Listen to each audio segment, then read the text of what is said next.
बुरा नहीं है, इससे मेरे लिए बुरा करवाया गया है, क्योंकि मेरा कोई कर्म ऐसा था जिस कर्म को नष्ट करना था, तो भगवान ने इस समय उसकी वो वृत्ति कर दी कि मेरा अपमान किया, मेरी हानि की, मेरे प्रतिकूल बोला, मेरे प्रतिकूल आचरण किया, उसमें इस बेचारे का क्या दोष।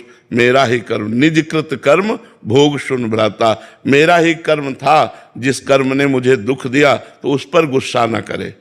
कोई हमें दुख सुख नहीं दे सकता, ये बात ध्यान रखना। हमारा कर्म ही हमको दुख सुख देता है, वो किसी की खोपड़ी में बैठकर निमित्त किसी को भी बना ले। यार ये आदमी हमें पहचानता भी नहीं लेकिन हमें बड़ा सुख दिया, और एक आदमी है कि जरा सा धक्का लग गया, पिट दिया और बड़ा वैर और बड़ा विरोध खड़ा हो गया, वो कर्म हमारा। एक गौतमी नाम की तपस्विनी जंगल में रहती थी, महाभारत की कथा है, भगवान व्यास देव जी ने लिखा है।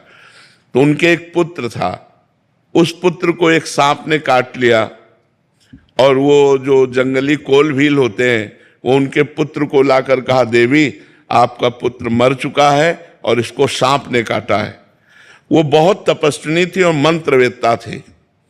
उन्हें तुरंत सर्प का आकर्षण किया और सामने बुलाया और कहा, मैं तुम्हें भस्म कर दूंगी, तुमने हमारे पुत्र को मारा, ध्यान से सुनना।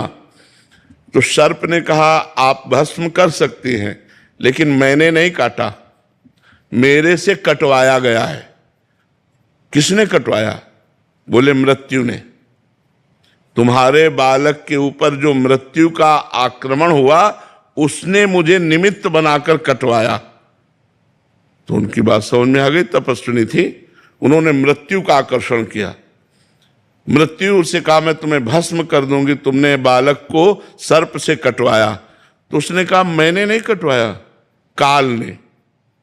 काल के द्वारा मैं मृत्यु प्रेरित थी और मैं मृत्यु से प्रेरित होकर सर्प ने काटा, मैं तो एक निमित्त। मृत्यु ने कहा, वो तो काल है, काल का आकर्षण किया, और काल महाबली भगवान का स्वरूप है।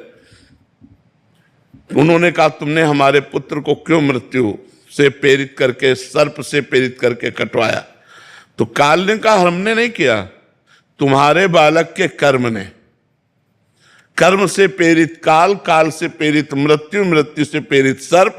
घूम के बाद कहा है कि तुम्हारे बालक का कर्म ऐसा था जिससे इसको सर्प ने काटा। तो अगर हम विवेक के द्वारा देखें तो हमारा कर्म ही, वो बैठे किसी की खोपड़ी में, हमको दुख या सुख जो मिलता है वो निजकृत कर्म भोग सुन भ्राता, अपने किए हुए काम में फल मिलता है। तो कोई आदमी हमारे साथ दुश्मनी कर रहा है तो मेरे ही किसी जन्म का कर्म या इस